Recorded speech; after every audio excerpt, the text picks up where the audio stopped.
Olá, pessoal, sejam muito bem-vindos a mais uma edição do Vectra Hackerspace, com o título, dessa edição, Muito Além de Logs e Métricas, a nova era da observabilidade, E hoje eu trouxe aqui convidados de honra para participar dessa edição, Tenho certeza que vocês aí do outro lado da telinha e com certeza já viram ou ouviram falar dessas figuras que estão aqui conosco hoje, tá?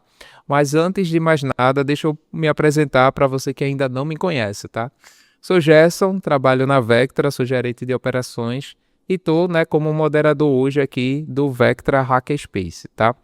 E junto comigo, eu trouxe esses convidados de honra, como eu mencionei, que é a Lara Xavier. Tudo bem, pessoal? Eu sou a Lara Xavier, eu sou DevOps Sênior, sou especialista em observabilidade. Já atuo na área de TI há mais ou menos 10 anos, mas com observabilidade e DevOps em si, 4 anos. Eu iniciei minha trajetória sendo dev, depois eu fui para operação, depois da operação acabei me apaixonando por DevOps, justamente essa parte de automatização, e por fim especializei nessa sub-área, Também sou Grafana Champion, primeira mulher brasileira a ser Grafana Champion aqui no Brasil. E Isso e o que é aí. que eu posso dizer?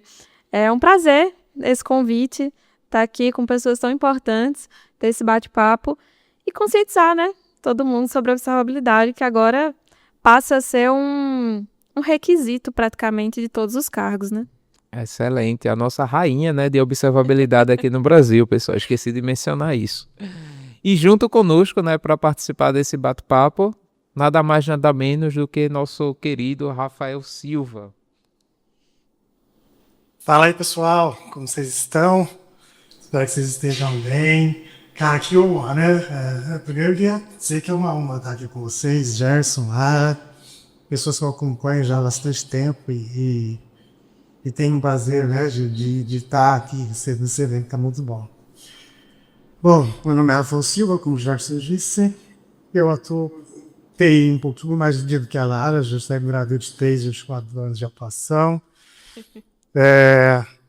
10 anos aí focados em observabilidade, performance, e sistemas, e hoje eu atuo mais na parte de gestão, da observabilidade, mas vim aí de uma abordagem extremamente técnica, durante muito tempo na carreira, e isso me deu, bagagem suficiente para falar de observabilidade durante todo esse processo, quando eu decidi virar gestor, foi porque eu achei uma coisa curiosa no meio da trajetória, A observabilidade, nessa mudança, nessa maturidade que a observabilidade ganhou, nessa repercussão que a palavra ganhou nos últimos anos, eu percebi que tudo que a gente fala, em termos de observabilidade, ela impacta no final o negócio, Então, foi aí que eu percebi que era algo que estava extremamente ligado ao negócio, e foi aí que eu direcionei a minha carreira para atuação mais no modo gestão, mas é um prazer estar com vocês nesse dia aí. Bem bacana, Fizemos aí uma conexão Recife, Aracaju e São Paulo.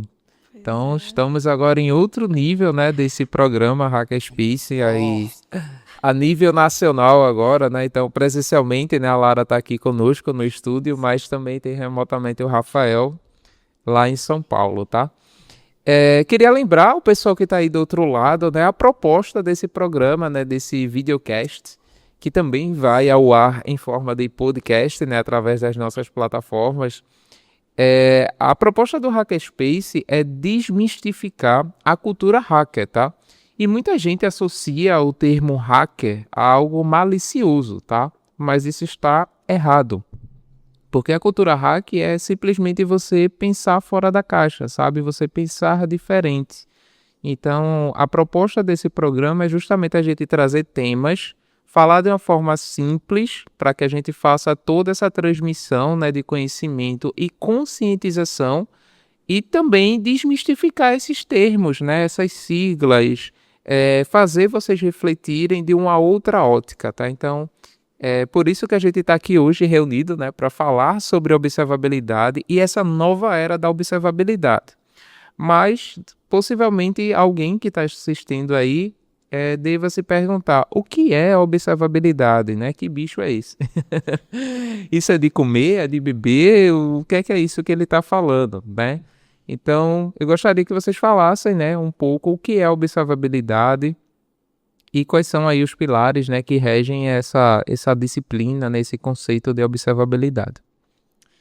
Então, tudo se inicia lá no monitoramento, né? Então, o monitoramento ele vem ali para justamente monitorar numa escala de tempo problemas, sintomas já conhecidos. E a observabilidade, ela vem como um complemento, ela vai te mostrar o que você ainda não conhece, o que você ainda não percebeu através de logs, métricas, traces, que são os pilares, né? O que esqueceram de avisar é que o prédio cresceu. Hoje a gente já consegue ter bem mais coisas do que isso para conseguir dimensionar justamente esse ponto do negócio. Bem bacana, Lara. E aí você fala de algumas palavras, né, que talvez quem está em casa não saiba associar, né? Nasceu do monitoramento, mas que monitoramento é esse? É o monitoramento de infraestrutura, de redes. Como é que nasceu essa história? Explica um pouco mais. E você falou uma palavrinha-chave, né? Então anotem, pessoal, ao longo dessa live vai ter algumas palavrinhas-chave. Quem anotar ela, a sequência correta, no final ganha um brinde. Mas você falou trace, né? Então, o que é trace? Então, fala pro pessoal também aí o que é trace. Então, as métricas, eu acho que ela é mais divulgada também no próprio monitoramento, que são as informações pontuais em escala de tempo. Os logs são os registros que cada sistema faz. E os traces é a jornada, o rastro, né, mais propriamente dizendo, de todo o percurso a partir da solicitação do usuário até o final. Então, quantos microserviços se relacionam entre si, qual o caminho que essa requisição passa? Passa por rede, passa por infra, vai num gateway, volta, acessa um outro microserviço, faz uma chamada no banco. Então, é todo esse percurso. Bem bacana, bem bacana. Baseado nesse pilar, né, eu queria que o Rafael falasse um pouquinho, né, pra gente. Muito se fala, né, de log, de traces, de métricas, mas existe uma polêmica hoje, né, e é por isso que também a gente está aqui para falar de polêmicas. Sobre os logs, né, o consumo desses logs. Então, Rafael, do seu ponto de vista, como é que está essa polêmica dos logs? Fala um pouco aí como é que está esse consumo, o que é que você já viu aí do mercado? Então, normalmente, né, quando a gente fala em logging, quando a gente fala em observar algo, né, a minha experiência, toda vez que eu chego numa empresa para falar sobre logs, né, o que você faz, o quanto você observa e tal, a primeira resposta que eu tenho, né, é que a gente monitora tudo, né, a gente pega todo o log e traz para dentro da nossa observabilidade. E isso gera um problema, né? Isso vai de encontro a um problema que isso vai te gerar um custo muito alto, né? Então a gente sempre tem esse paradigma, né, nas empresas. Todo mundo fala que observa tudo, traz tudo para dentro e nunca se importa com custo, né? Então eu costumo dizer que esse é um erro muito grande que as empresas hoje ainda cometem, né, quando pensam em observabilidade. Porque o princípio é, né, você observar, né, aquilo que realmente é importante, aquilo que vai agregar no final para o seu negócio, né, vai te trazer resposta, vai te agregar na sua visão como empresa, né, na sua imagem como empresa, na imagem para o cliente e, propriamente dito, no seu negócio, né, no seu dinheiro. Então, se você pensar que você deve coletar, né, e ter somente as coisas que estão dentro desses 3 pilares de proteção do seu negócio, você reduz drasticamente a quantidade de logs que você vai precisar coletar. Isso é um ponto bem importante, né, que o Rafael passou, que é essa questão de custo, né? A partir do momento que você consegue colocar muita coisa ali dentro do sistema, isso acaba tendo esse custo que pode ser um custo em dinheiro, né? Quando você está utilizando, por exemplo, soluções enterprise, e pode ser também um custo operacional, né? Que é um custo onde você tem ali soluções open source, mas você precisa de uma infraestrutura física para suportar aquela solução, né? Então, por exemplo, o disco é uma das primeiras coisas que começa a reclamar, né? Então, como é que hoje, né, vocês aí no dia a dia, né, trabalhando com observabilidade, vocês enxergam como desafio e como otimização desses logs? Hum, eu acredito que não só em logs de uma forma específica, mas de métricas e traces também de uma forma geral, né? Como o boom da observabilidade foi praticamente você tem que ter os 3 pilares, tem muitos cenários ainda que, eu tenho tudo sendo coletado, então eu tenho maturidade no meu negócio, eu não preciso de mais nada, e não é bem assim. Muitas vezes quem tem tudo não tem nada, né? Isso. Então hoje a gente já trabalha com várias estratégias justamente para coletar o que você precisa para responder as suas perguntas. Então, assim, o que é que acontece? Eu tenho ali 40 métricas automaticamente HTTP. Se eu usar 10, eu estou usando muito. Muitas vezes, para a resposta que precisa, você não precisa de tantas métricas assim. Às vezes, a combinação delas, te integrando só um count, por exemplo, já te responde um problema. Bem bacana. Rafael, tu tem um pensamento diferente? Tem alguma consideração?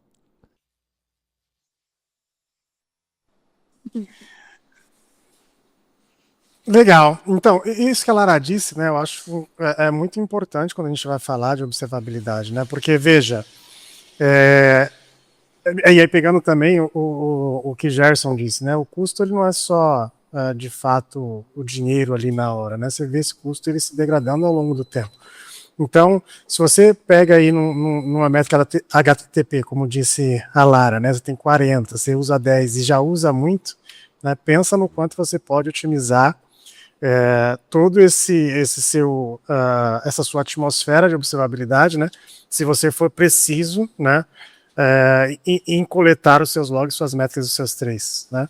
Imagina o quanto isso pode ficar muito mais de acordo, né, com aquilo que é importante para o seu negócio, né? O quanto você melhora, e isso melhora não só custo, melhora a performance, melhora a maneira como o seu sistema vai trabalhar, né? A resposta mais rápida. Então, todos esses fatores vão influenciar num cenário melhor no final das contas, né? Bom, muito bacana. É exatamente isso, Rafael. A proposta é deixar, né, para o nosso público claro, né, esses pontos de vista. E algo que me chamou a atenção, né, nessa fala de vocês, principalmente o que a Lara também pontuou em relação aos 3 pilares, né? Logs, métricas e trace, e você disse, esqueceram de dizer que esse prédio cresceu, né? Então, quais são, né, esses desafios, né? Quando e por que só esses pilares deixaram de ser suficientes? Então, é justamente essa temática, né? Quando você não tem uma pergunta bem definida para responder, você acaba errando ali no início, coleta tudo. Isso em qualquer ferramenta vai ser caro. Então, assim, não adianta ficar mudando de stack o tempo inteiro. E aí, o que é que nenhuma delas entrega? Contexto de negócio. Não entrega essa regra de negócio. E isso quem vai operar deveria pelo menos saber ou deve ter um BIA na empresa para conseguir nortear.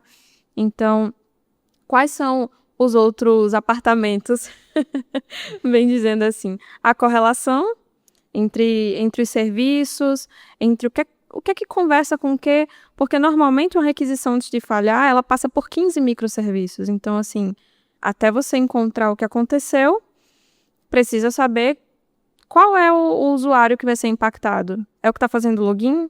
É um problema na autenticação? É o que está finalizando uma compra, fazendo pagamento? Né? Essa indisponibilidade, ela vai causar problema em quem? Em qual parte do fluxo? E aí, além disso, vem a questão dos SLAs, SLIs, SLOs, que é o quanto de tempo eu tenho para inovar, para falhar, porque a gente sabe que não existe nenhum sistema 100% disponível. A gente trabalha para ter o máximo de disponibilidade, mas tem aí esses outros fatores que acabam ajudando a entregar, né, um controle melhor para o negócio. Isso. E não sei se vocês perceberam, né? Tenho agora uma segunda palavrinha-chave, então anotando, né? Que a Lara falou que é a Bia. Sim, pessoal, Bia não é o estagiário, a estagiária da sua empresa. é só mera coincidência, tá? BIA é uma sigla em inglês, né, que é de Business Impact Analysis, ou simplesmente em tradução literal, né, análise de impacto do negócio, tá? Que geralmente é um documento de boas práticas, onde as empresas colocam lá quais são todo esse impacto do negócio. Então, quando você tem uma aplicação, um sistema muito bem construído, e existe esse BIA, né, como um apoio, como uma referência para você consultá-lo, tá? Beleza? Então vamos lá seguir aqui. Uma coisa que eu observo também, tanto para Rafael quanto para Lara, são erros comuns, né, da empresa, né? Vocês falaram um dos erros que é de coletar tudo, mas eu observo um outro, né, que é a correlação. Então eu queria que vocês falassem um pouquinho, né, sobre como é esse desafio de correlacionar esses dados, né? Vamos lá. É um desafio e eu entendo o atual momento, né? Porque se a gente pensar aí nos erros mais comuns que as empresas cometem, né? A gente já falou de um deles, e aí a correlação é outro, porque logs, métricas e traces, eles funcionavam, né? E não é que eles deixaram de ser importantes, eu acho que o contexto mudou um pouco, né? Porque antigamente a gente se falava de sistemas que eram estáticos, por exemplo, né? O sistema era um sistema que acessava só uma API ou batia num único banco, e aí você tinha o resultado daquilo que você estava, né, esperando. Hoje qualquer sistema, né, por menor que seja, depende de 10 correlações externas, bate em 10 APIs, conecta em 3, 4 bancos diferentes, né? Então você começa a ter ali, essa coisa ela começa a crescer, né? Então, quando você pensa em logs, métricas e traces para ver algo que é pequeno, né, para ver algo que é, de certa forma, simples, aí você pode ter um resultado, né? Mas quando você pensa em algo maior, né, quando você pensa que você vai ter que monitorar, vai ter que passar por todas essas APIs, né, e por todo esse cenário, se você não correlacionar isso, você se perde, né? Então você não vai ter resultado, né? Imagina você vasculhar um log, centenas de logs para você ter algo que com a correlação você resolveria, né? Então acho que é isso o grande ponto. Eu tinha jogado a bola para o Rafael, porque como ele tem mais tempo de experiência, acho que ele tem uma visão mais macro também de como é que funciona tudo, né? Essa quebra, assim, de paradigma, porque a gente vem de um tempo de monitoramento que o usuário ele é reativo, então o problema já está acontecendo. E quando a gente vai passando para a observabilidade, tem um ponto que, pelo menos, a partir de que eu entrei até agora, eu vejo que ainda é muito difícil, que é a cultura. Por exemplo, deve entender que a observabilidade, o monitoramento, tudo nasce ali.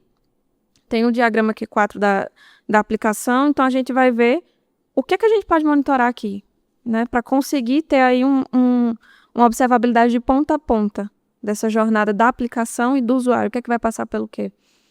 E aí, muitas vezes, isso não existe. Então, quando a aplicação já está em produção, agora a gente precisa colocar agentes e ter todos os dados possíveis. Quando uma métrica personalizada, que é importante, pode ser criada na instrumentação, quando os logs eles não precisam vir todos como debug, eles já podem vir categorizados de uma forma melhor, que isso facilita totalmente nas buscas. E, assim, as ferramentas também, hoje em dia, elas já têm também o complemento de IA.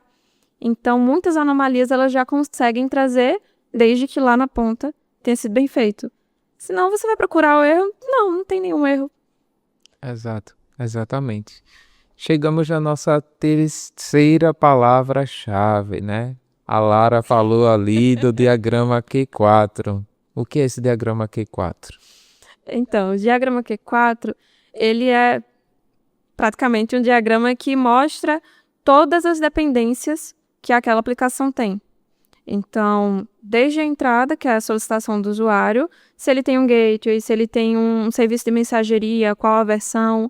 Então, você consegue ver praticamente todas as dependências dela até o final, que é o armazenamento e tratamento desses dados. Então, por exemplo, se tiver uma dependência externa de um projeto legado ou uma outra coisa, também é possível visualizar. Isso facilita tanto a vida do dev, na hora da criação, para preparar tudo isso, do DevOps, para criar esteira, quanto do pessoal também do monitoramento, porque a gente consegue mapear exatamente o fluxo e colocar a instrumentação em todos eles. Muito bacana, né? A gente está também trazendo aqui as boas práticas, né? Então, se sua empresa não faz isso, adotem, tá? Facilitem as nossas vidas, facilite a sua vida, né? De estar fazendo, né, o uso, né, dessas boas práticas, tá? E um tema que agora me chamou muita atenção, na verdade, um tópico, é em relação a quando vocês falaram dessa correlação, dessa complexidade, né, das integrações, microserviços, por exemplo, que também é muito comum encontrar nas empresas, né? Sistemas legados, né? Sistemas ali monolíticos, tem sistemas distribuídos em microserviço, APIs, cloud. Como é que tá todo esse cenário no dia a dia de vocês e como entra a observabilidade nisso tudo? Ah, esse é um tema quente, né? Assim, quando a gente pensa na observabilidade, né? Então, pensando na evolução, né, que a Lara comentou. Então, se a gente pegar os últimos anos, né, a gente vai ver que existem fatores principais, assim, né? Então, a necessidade da correlação, o aumento da complexidade, né? A explosão das integrações com o cloud, com serviços externos, enfim. Então, eu diria que a correlação é o grande diferencial, né? Então, por exemplo, a gente tem hoje muitos exemplos que, por exemplo, um problema pode começar num serviço, né?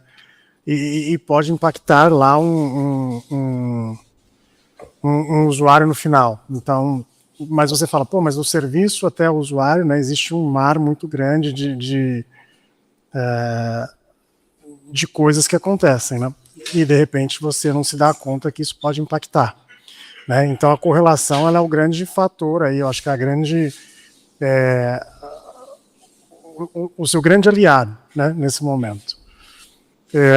Quando a gente fala de complexibilidade, né, a gente está falando de sistemas que ficaram muito complexos, né? Realmente a gente hoje tem uma gama aí de complexidade nos nossos sistemas que a gente não tiver essa correlação e se a gente não conseguir, né, observar os microserviços, os containers, os Kubernetes, né, arquitetura distribuída, a gente passa a ter um problema, né? A gente passa a não entender nem o nosso negócio e aí isso vai gerar perda, seja ela de margem, seja ela do cliente, seja ela em vendas, enfim, naquilo que o seu negócio entrega, né? Então,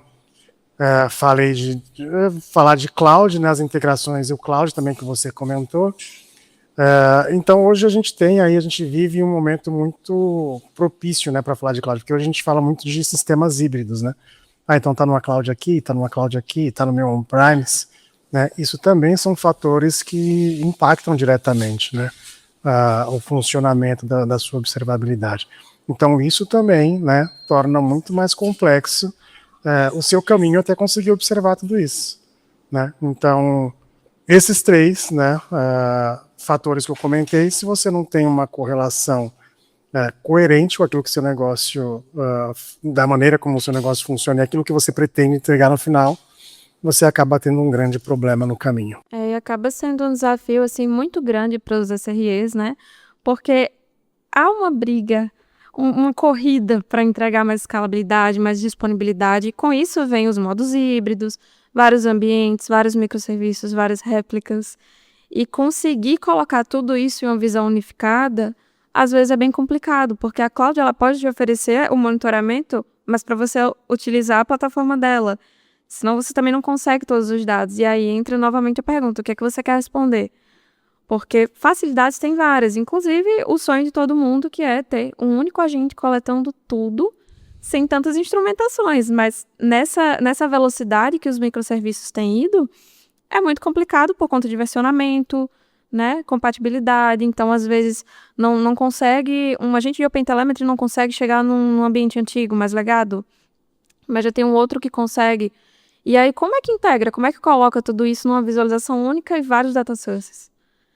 Então, assim, até conseguir fazer todo esse caminho e organizar tudo de novo, já saiu uma funcionalidade nova, o DevOps não te avisou, e você vai ter que programar tudo de novo. É um desafio diário, né? Isso é bem comum, né, ouvir falar, né, das pessoas sobre isso, né? O que eu venho observando na fala de vocês, né, tá muito também ligado, né, a foco no negócio, né, o negócio da aplicação, o negócio da empresa de modo geral. Como é que vocês veem aí, quais são as observações de vocês em relação a essa comunicação, esse alinhamento estratégico com os C-levels das empresas, né, que vocês, por exemplo, atuam ou dos clientes que vocês fazem algum tipo de trabalho? Então, eu vejo que ainda é um pouco difícil que eles vejam qual o ROI da observabilidade. Então, quanto está me retornando? Normalmente isso é visto quando temos um problema, agora a gente sabe quanto isso custa. Mas, na verdade, o que acontece? Isso tem que ser visto antes. Então, até se provar o valor da observabilidade para um CEO, entregar uma visualização de, por exemplo, a disponibilidade dessa filial é isso. É 80% em um mês. Tá, mas e os 20%? Cadê? Quem responde essa pergunta? Os 20% é problema de rede, porque a gente precisa disso, daquilo. Ah, entendi. Eu tenho agora um fato que justifica o argumento para fazer um investimento no meu negócio e próximo mês chegar pelo menos nos 85%, sendo muito otimistas, porque na verdade a gente sabe que nunca é só um problema, né? E aí tem esse equilíbrio. O quanto eu devo investir, o quanto eu estou perdendo. Então, até conseguir trazer, por exemplo, um objetivo desses, aí você vai passar pelo calo principal, né? Ter a regra de negócio e ter tudo isso monitorado para conseguir fazer a conta de disponibilidade. O quanto cada um desses indicadores vai impactar no meu usuário final, no meu custo. Então, vai bem por aí. Para mim, né, toda vez que eu falo, quando a gente fala a nível C-level, falar com C-level e chegar no executivo, né, eu sempre gosto de falar para eles começarem a olhar a observabilidade como uma capacidade estratégica. Né? Acho que esse é o primeiro ponto. A gente não está falando mais sobre monitorar sistema, né? A gente está falando aqui como a gente entende, né, que a tecnologia vai gerar impacto no meu negócio em tempo real. Né? Essa é a verdadeira... o que eu costumo passar, né? Toda vez que eu vou falar alguma coisa. Então, o que isso significa na prática, né? Então, a gente deixa de ter uma visão meramente, né, ou puramente técnica e começa a olhar para indicadores que realmente, né, importam para o negócio. Então, por exemplo, né, como que eu costumo desenvolver ali 4 pilares que eu costumo dizer. Então, a primeira prioridade que eu tenho é uma prioridade baseada em impacto, né? Então, a priorização ela baseia naquilo que, por exemplo, um alerta técnico, mas no impacto que ele vai gerar para o negócio. Então, a primeira métrica que eu costumo dizer que vale é essa, né? A segunda que eu costumo sempre dizer é que a decisão ela vai ser orientada a dados. Então, se você coleta mal, você pode tomar uma decisão ruim. Por isso que é importante fazer aquela dinâmica lá atrás, né, de saber o que você vai coletar, né? Uma outra coisa que eu sempre comento, né, é sobre eficiência e custo. Então, porque de fato, né, quando a gente vai falar a nível C-level, eles precisam saber o quão eficiente você é para antecipar um problema. Custa que é o que ela falou aí, né, o famoso FinOps. Hoje virou um buzzword, está na moda, né, falar de FinOps, mas de fato é isso que eu estou falando. E por último, mas não menos importante, talvez até mais importante, né, para muitos negócios, é como está a experiência do seu cliente no final, né? Como o seu cliente se sente, né, após o uso da sua plataforma, do sistema, seja fazendo uma compra, seja assistindo um filme, seja pegando um carro, seja fazendo o que ele for fazer, né, que seu negócio atenda, qual que é a perspectiva final do seu cliente. Né? Então, acho que esses são assuntos, né, e pilares que a gente tem que mostrar e deixar isso claro quando a gente vai falar a nível de C-level, aí, a nível dos boards das empresas. Excelente, Rafa. Muito bom esses 4 pilares. Eu acho que isso enriquece bastante e mostra todo o poder, né, todo o potencial de uso, né, de observabilidade dentro das empresas e associado, né, ligado ali ao negócio, tá?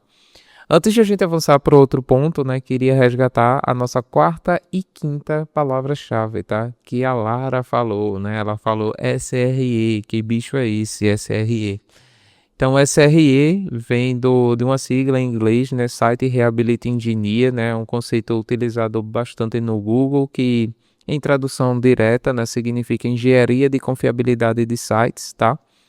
Então, quer falar um pouquinho sobre o que é SRE, Lara? Quero. Então, normalmente, as pessoas confundem muito ainda com DevOps, né? Isso. Só que eles têm claro, tem algumas semelhanças, mas eles têm focos diferentes. Então, o DevOps, enquanto isso, ele está muito focado ali em eu preciso entregar automação, eu consigo levar para a produção de uma forma mais rápida e automatizada e reverter também caso tenha algum problema. Então, ele está mais voltado para a performance das aplicações e integrações, enquanto o SRE ele está mais voltado para o impacto no usuário. Então, ele vai olhar a estrutura como macro, suas integrações, está funcionando, o que é que pode ser cortado ou não, migrado ou não, quais melhorias a gente pode fazer para entregar aí a disponibilidade, a praticidade também e a acessibilidade para o cliente final. Muito bom. E a quinta palavrinha-chave, né, que a Lara também falou, foi o ROI, né? Então, só para deixar claro, né, que é uma sigla também para retorno sobre o investimento, né? Então, para que o board, né, veja todo esse retorno. Estou investindo numa solução, estou investindo no time e qual o retorno que eu vou ter disso, né, sobre isso, né? Então, é um sistema cada vez mais estável, se tornando mais estável, tenho mais cliente utilizando, então consigo aumentar ali a quantidade de usuários, por exemplo, conectado dentro do meu sistema, e com isso, né, no caso de um e-commerce, ele passa a comprar mais porque ele tem um sistema mais confiável, ele pode acessar de manhã, de tarde, de noite, madrugada, e o sistema vai estar funcionando, ele consegue fazer a compra. Então é isso que a gente acaba mensurando no final, né, quando presta nesse tipo de serviço dentro da empresa. E eu queria adicionar aqui, né, dentro dessas sopas de letrinha, né, um fator, né, que eu queria saber a opinião de vocês sobre ele. Deixou de ser uma buzzword e realmente já faz parte do nosso dia a dia, que é a inteligência artificial. Eu queria a opinião de vocês sobre como é que está a IA dentro da observabilidade. É algo que está vindo para ajudar ou está sendo mais um fator de complexidade dentro desse ambiente? Então, eu vejo que vem para ajudar sim, apesar de ainda ter esse problema de base, né, de organizar bem o que você está coletando e dar o contexto que é o principal, que elas não têm, nenhuma tem ativamente, mas eu vejo que elas vêm para ajudar a resolver o problema, mas principalmente como tendência de dar um diagnóstico. Então, conseguir aprender com os dados do sistema e te entregar um diagnóstico mais rápido, né? Eu vejo algumas ferramentas hoje utilizando isso, por exemplo, para um acionamento de plantão. Então, a IA sai buscando tudo que tem aquela tag, tudo que tem a ver, para te entregar um resumo. Isso aqui aconteceu, mas nas últimas 7 horas, o que é que vem acontecendo nesse sistema até chegar nesse ponto? E aí o plantonista já acorda, olha ali um resumo breve, tem o contexto, e aí, claro, já fica muito mais prático para ter uma ação. Eu acredito que vai por aí. Rafael. Eu também vou na mesma linha, né? Eu acho assim que hoje qualquer sistema, né, que a gente vai falar de observabilidade, a gente sabe que ele coleta dados demais, né? Todo sistema de observabilidade, seja ele qual for sua ferramenta, a gente sabe que dado já não é mais um problema, porque a gente coleta muito, a gente já falou disso aqui, né? Então, se a gente pensar na IA, né, ela vem exatamente para nos ajudar, né, a interpretar mais rápido esses dados, tomar decisões mais assertivas e mais rápidas, né? Porque hoje a gente fala em real time e isso parece ser uma necessidade, né? Então, grande volume de dados, né? Uma massa muito grande de dados, N correlações, N sistemas, a IA vem para nos ajudar nesse sentido. Então, em observabilidade, eu acredito que ela atue ali, né? A gente vê muito a IA sendo usada para detectar anomalias, né? Então, ela consegue identificar os comportamentos, né, fora de padrão, antes mesmo, né, que ele vire incidente, antes mesmo que ele vire um problema lá na sua plataforma. É um uso muito comum de IA, né, a questão da correlação automática, né, então ela ajuda a conectar todos esses eventos que a gente falou, logs, métricas e traces, né, que a gente tinha que criar regras e tal, então hoje ela atua também, né, nessa correlação automática. Tem uma coisa que a gente fala, né, que é a redução de ruído, né, alert fatigue, que a gente fala direto isso, né, então um dos maiores problemas que a gente tem é a quantidade de alertas em excesso, né, então a IA também atua nesse ponto, né, e a automação de respostas, que foi o que a Lara falou aí, né, então você consegue colocar o seu time, né, juntando todas essas tags que ela falou que tá, né, no sistema, pega daqui, pega dali, e você já consegue dar para o seu plantonista uma visão muito melhor de tudo que já aconteceu ali, né? A história, consegue contar uma história para o seu plantonista tomar ou não uma ação, enfim, aí decidir, né, baseado naquela experiência que a IAT trouxe, qual caminho vai seguir. Eu acho que é por aí. E eu acabo vendo também que tem um lado bom e tem um lado ruim, né?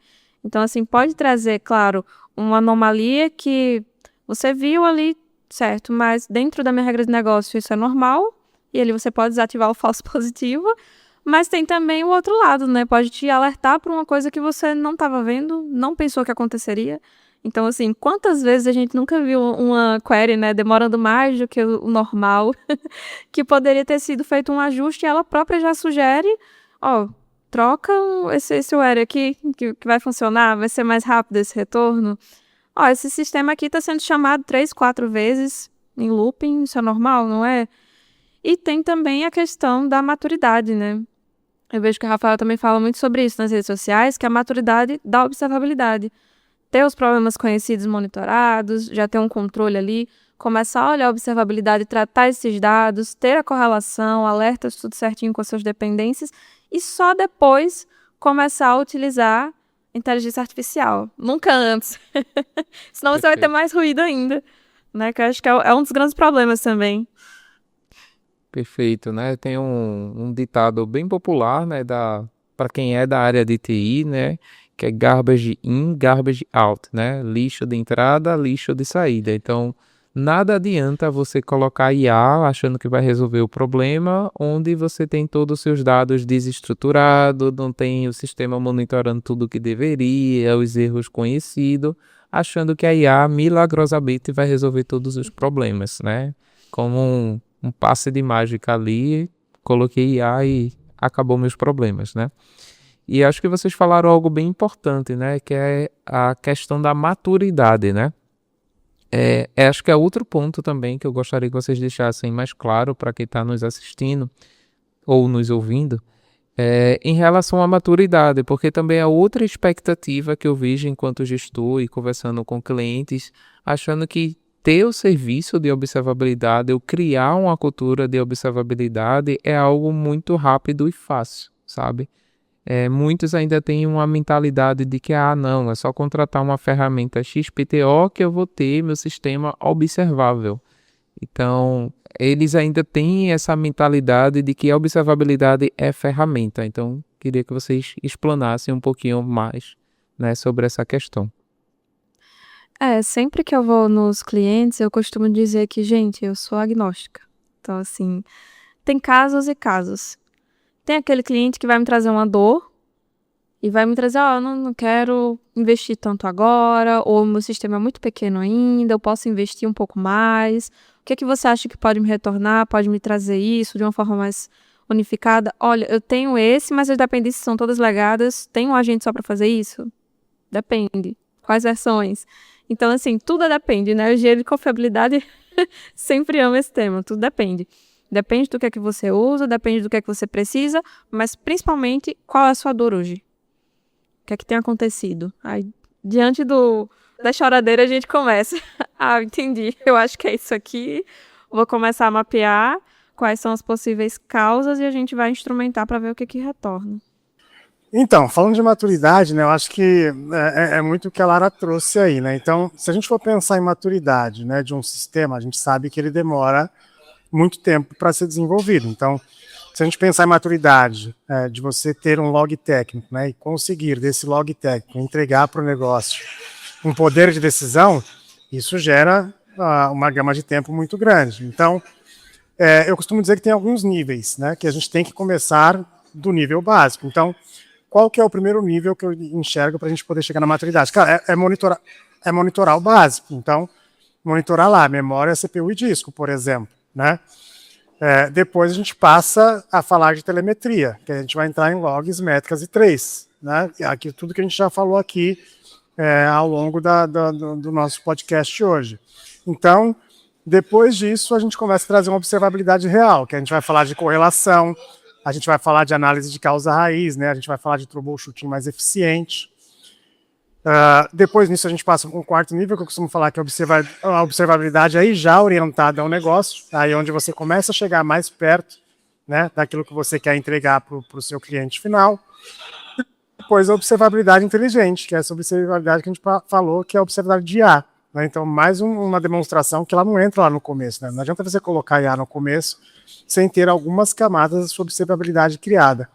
Né? Então, dentro desse contexto, isso aqui mostra o quão é complexo você chegar a um grau de maturidade dentro da observabilidade. Não é tão simples, não é do dia para a noite. Massa. Você tocou num assunto, né, e a gente já está aqui na reta final, né, da nossa conversa, do nosso podcast, e só lembrando o título, né, muito além de logs e métrica, a nova era da observabilidade. Podemos considerar essa nova era a IA? Será que a gente já tem uma necessidade de fazer observabilidade de IA, de sistemas de IA? Eu acredito que a IA é o próximo passo, sim, mas que ainda não estamos preparados para isso, porque o básico não foi bem feito. Então, até pegando um gancho do que o Rafael falou também, sobre maturidade e tempo, né, de ter esses projetos em andamento, é muito relativo, né? Às vezes você vê um projeto que aparentemente é simples, faz ali um discovery com o cliente e você acredita, nossa, esse aqui acho que um ano vai estar tudo pronto. E você começa a descobrir tanta coisa, tanto microsistema, tanta integração, às vezes o próprio time também, pela rotatividade, não tem tanto conhecimento ainda do que e por que foi implantado, e vai surgindo coisas que levam 2 anos. E às vezes que você pensa, nossa, esse vai demorar 2 anos, não vai tudo isso porque já está tudo esclarecido. Fora que tem um grande problema ainda que eu vejo, que é a comunicação entre os times, entre as pessoas em si. Então ainda volta um pouquinho para a cultura, porque estávamos naquele formato, né? Sala de crise, todos os times juntos. A culpa não é minha, a culpa é sua. E no fim das contas, a gente procura um culpado. Então mudar esse mindset para a gente precisa encontrar o problema, observar se esse problema vai acontecer de novo, monitorar ele, ter ele ali no radar ou resolver, ou procurar remediar. Então, assim, ainda estamos nesse ponto de não procurar culpados. Para só depois disso a gente conseguir fazer os post-mortems, as melhorias e alimentar a IA, principalmente com as questões de negócio, para conseguir equiparar as anomalias ao que realmente precisa. Vou muito nessa linha também da Lara, né? Se a gente pensar, né, que a nova era da observabilidade, ela se dá, né? Quando a gente fala de nova era, a gente pensa em IA, né? É impossível não pensar. Mas eu ainda acho que a gente está longe, né, de conseguir utilizar a IA da melhor forma possível, porque eu acho que falta maturidade mesmo, acho que falta o básico bem feito, né? Então, antes da gente pensar em IA, né, a gente tem que falar tudo que a gente falou aí, dados confiáveis, correlação, contexto, né, alinhar com o negócio. Então, pontos que eu vejo que as empresas ainda falham muito, né? Dados desorganizados, por exemplo, né, é um fator que se você não tiver, você não consegue pensar em IA, né? Falta de contexto, né? Então, se você não entende, né, o seu sistema, se você não entende o seu negócio, você acha que a IA vai conseguir entender o seu negócio? Né? Então, a baixa maturidade da observabilidade, porque eu falei, não começamos nenhum caminho, né? E já quer colocar a IA lá no topo da lista. Eu falei aqui de alguns exemplos e coloquei a IA no sexto. Tem gente que quer colocar lá no primeiro, né, pontinho da observabilidade, e não vai dar certo, né? E o excesso de ruído, né? Então, ambientes com muitos alertas, né? Com pouca clareza, com pouco entendimento, né? Qualquer tipo de automação inteligente vai ter problema também na hora de operar. Então, isso que a Lara falou é o que eu vejo também no mercado, né? Não estamos prontos, não estamos preparados, e eu ainda diria que estamos muito longe de estar preparados. Existe um caminho que eu vejo que já iniciou, né? Tem muita gente indo nesse caminho, tem muita gente fazendo um monte de coisa bacana, mas ainda tem muita coisa para a gente navegar ainda. Tem muito mar, né? Tem muita coisa para a gente remar, para depois a gente entender que a nova era da observabilidade realmente é sobre IA. E eu acho que ainda vale alertar o risco, né? Quando se usa IA dessa forma, com baixa maturidade, e você ainda pensa, cogita que é uma boa ideia escalar para a infraestrutura, aí que começa o caos de verdade. Porque, assim, eu já peguei alguns casos de, por exemplo, nossa, eu tenho observabilidade da minha stack também, de observabilidade. É bom você acompanhar o crescimento dos seus buckets, ter as rotinas de limpeza, tudo certinho. E, por exemplo, uma limpeza que poderia ser agendada, poderia ser colocada ali como uma ação de um monitoramento simples, né?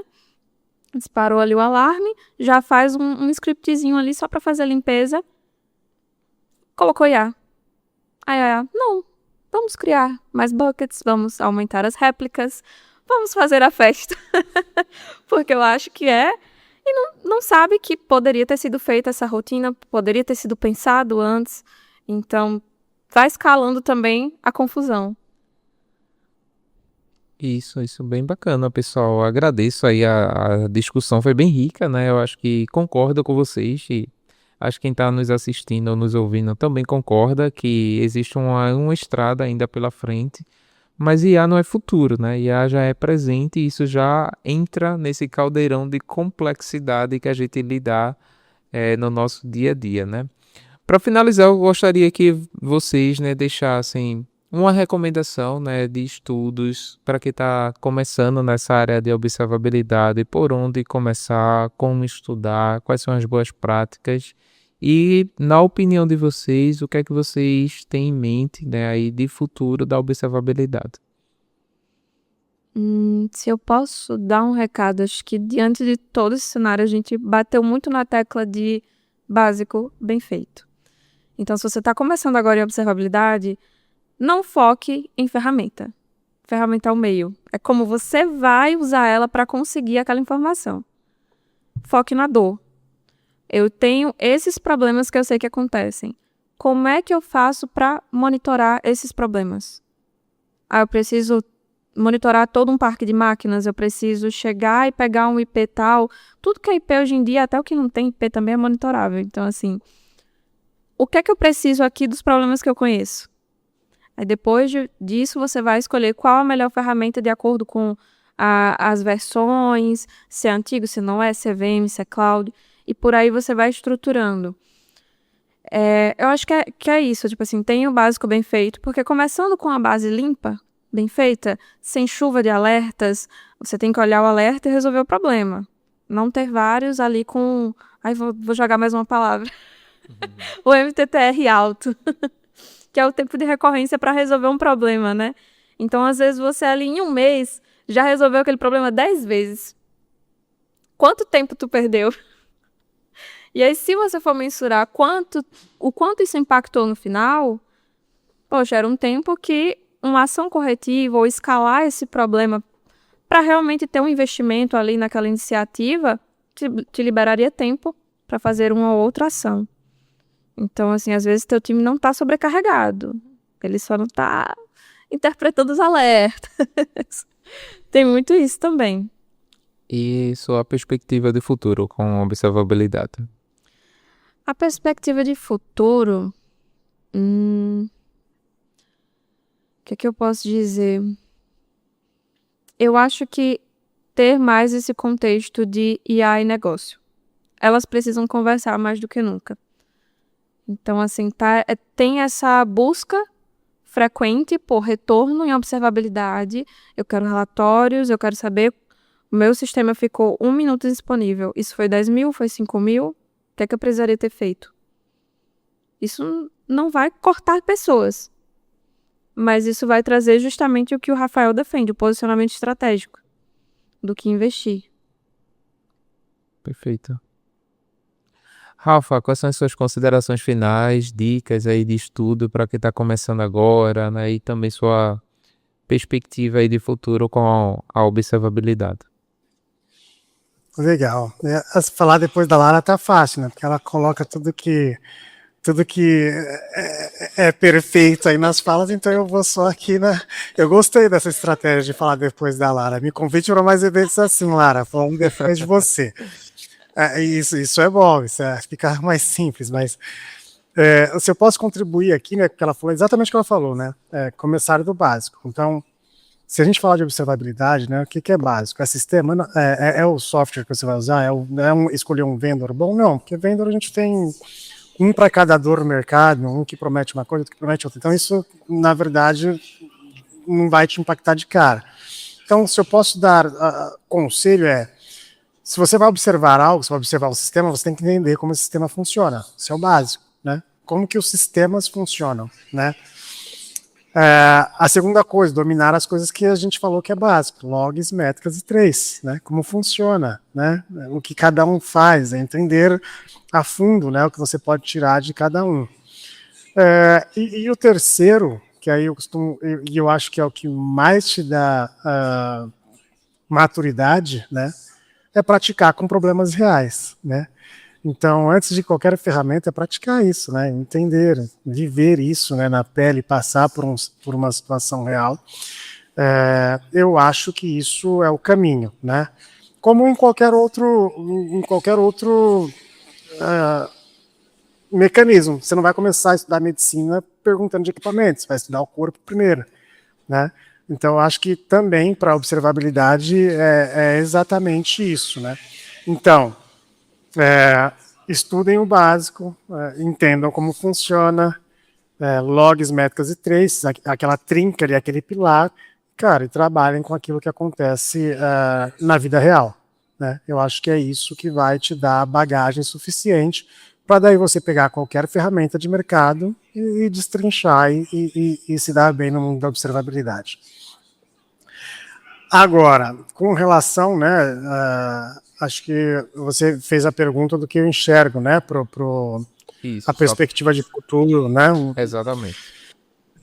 Eu acho que a observabilidade ela vem evoluindo, né, uma disciplina técnica para uma capacidade estratégica, né? E é isso que eu venho defendendo aí. Quem me acompanha sabe que todos os meus posts eu venho trazendo isso. Falei, cara, vamos parar de olhar para a observabilidade como se fosse algo só técnico, porque deixou de ser, né? A gente precisa entender que isso passou a ser uma capacidade estratégica, né, para as empresas. Então, cada vez mais, né? Cada vez mais a observabilidade tem que ser orientada, sim, à inteligência, tem que ser orientada à automação e tem que ser orientada a impacto ao negócio, né? Então, eu entendo que é isso que eu vejo, né, quando eu penso em observabilidade. Então, como tendência, né? Eu entendo que a observabilidade ela tem que deixar de ser reativa para ser proativa, né? Então, é um caminho que a gente vem fazendo. A IA ela deve ser um acelerador e não um substituto de nada, né? Então ela vai te ajudar, mas não vai substituir absolutamente nada, não vai substituir o humano que está ali, né, pensando no racional e fazendo antes e tal. E que a observabilidade seja de fato, e aí eu vou bater na tecla mais uma vez, orientada ao negócio, né? Porque no fim é quem paga o meu salário, é quem paga o seu, é daí que você vai tirar, né,